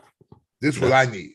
And if you're not trying to pay me as a wide receiver, then I need to go because I need to get paid as a wide receiver and I need extra money for every time I run the ball. So what is his position defined as? He's a wide receiver. He's a wide receiver. Yes. He comes out the backfield as a running back. They asked him to because all the running backs got hurt. All the injuries. Yeah. Okay. So he's like, yo, I'm not trying to do that anymore. And that's what they're pushing for. Yeah, wide receivers get paid. Running backs don't get paid. And he did that for the what? The betterment and the good of the team, which almost resulted in another Super Bowl appearance by the Niners. Yeah, and so, that's why he's like, yo, I agree with him, man. I said no, and I heard somebody say that, I forgot who it was. I was listening. He's a hybrid. No, he's a wide receiver. Stop it. Stop trying to not pay the guy. Stop.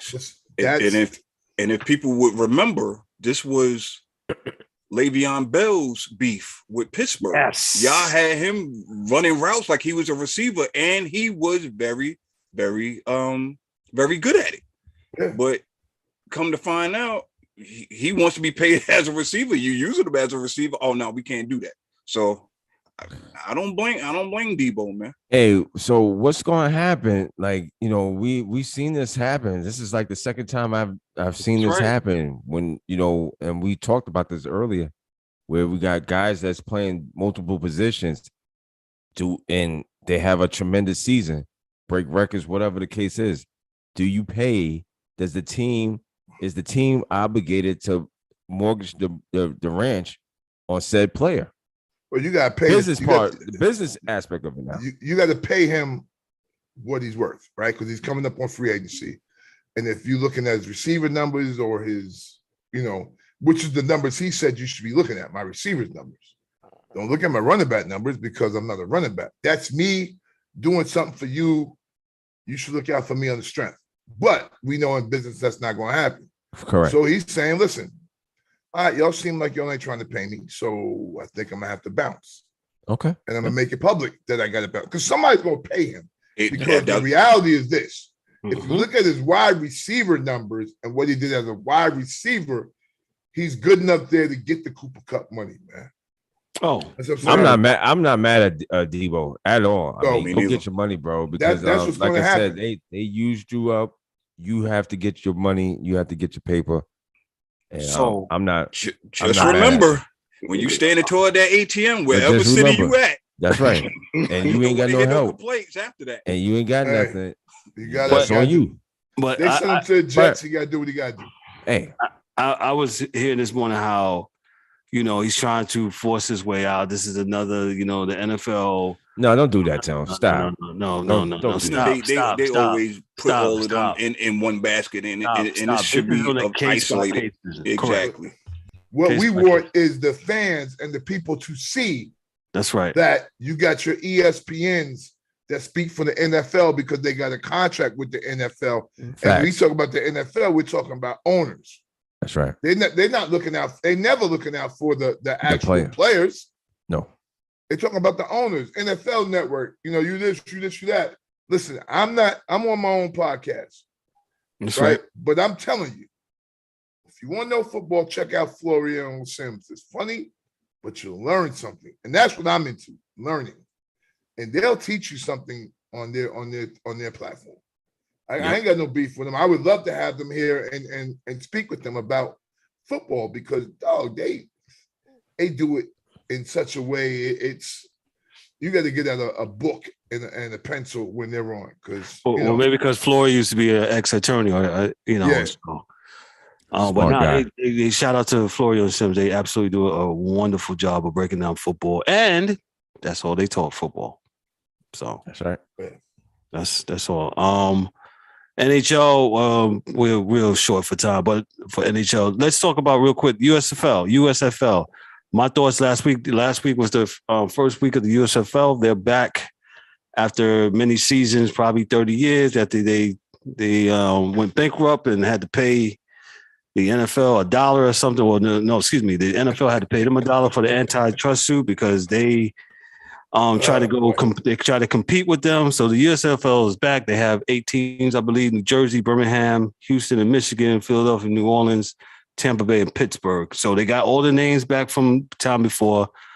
My thoughts on the USFL: I saw a couple of games. I saw the Birmingham and Jersey game. Football, needless to say, they're a little sloppy, a little bit, but that's needless to say. It's not the cream of the crop of players. I think as time goes along, these games will be will be better. It will be more crisp. Things will be work out.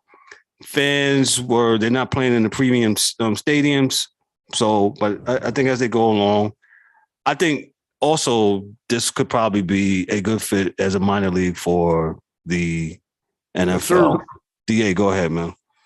I agree. We got to do this on another show. I would like to bring Coach Wells back and some other football guys in here. But yeah, that's you can never have a league to compete with the NFL. The NFL is number one league of any sport in the country, right? All you can do is support the NFL, and the NFL can support you. You have to have a symbiotic relationship. That is it for me. Gotcha. D-Dubb. Facts. It's early, man. First week, you're trying to get the bugs, kinks out. I enjoyed, but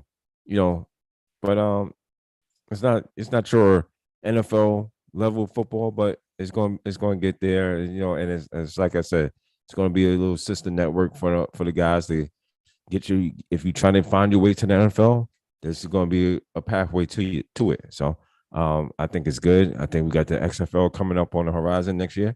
Yeah. So I think all is well, man. All is well. If the like DA said, if you just need the support, and I think this way you would be generating, funneling good players or low players, turning it into the NFL. So it's good. I think if they make it work together. Gotcha. Thank you, D-Dubb. The angry one, what you got? I agree with everybody else, man. It's the first week. Come on, guys. It's not gonna be throwing 400 yards. Come on, man. What I agree on the aspect of how this could be a minor league, and this can be more than a minor league from the aspect of, they got, I don't want to say they got gimmicks, but, the different cameras on different guys and stuff like that. That's just bringing a different aspect to the game that we haven't seen before. Right. And that could also be something that the NFL can test out. They can look at like, we can add that to our game or whatever. So I think it can very well be very profitable for both, if they back each other on it, man. So I'm good. I'm good on seeing what they have in the future, man. See what happens. Great, man. Appreciate you, E. Party shots tonight. We'll start with D-Dubb. D-Dubb, what you got, man? Yo, fam, great show tonight. As always, enjoyed our super fan 15 minutes of fame. Coach Wells, man, come back anytime. He was absolutely great. Master #1 troller, my man. But other than that, man, I ain't got nothing, man. Everybody be good. Have a good week. Wherever you at. Gotcha. Appreciate you. DA, what you got? Everyone have a good week. I enjoyed it. Really can't wait to get Coach Wells back in the building. Because I am with coaching. I coach the plays, so I really like to get coaches on so we can really, really chop it up about that part of the game, which is sorely missed for a lot of these kids. So I'm glad he's doing the good things for the kids and trying to get them right. Yes, he is in the Savannah, Georgia area. Yes, he is. The angry one, what you got for us, sir? Oh man, as always, first and foremost, great show tonight. As always, shout out to Coach Wells. Thank you for stopping by. Please come back at any time. At the end of the day, let me chill. Stay focused. Yo. Everybody take care of one another, man. Again, as I always say, it costs you absolutely nothing. You know what I'm saying? Watch out, fellow man, woman, and child. An alien, depending on what side of the earth you living on. And man, can't wait till next week, man. We get to chop it up, see who the next super fan of the week will be, and we keep it pushing, keep it moving, man. See how we going. No doubt. Appreciate you, angry one. Nothing heavy for me this week. Thanks again to our super fan, Coach Wells, man, coming through, man. He's a funny dude, man, and he loves sports, man. You can tell, and he has his passion, for teaching the kids down there in this area, man. And love my South Carolina folks, man. You know what I'm saying? Y'all dudes make me, especially our football dudes, man. Y'all are funny, man. So appreciate him coming through. Also, like I said, I don't have nothing heavy.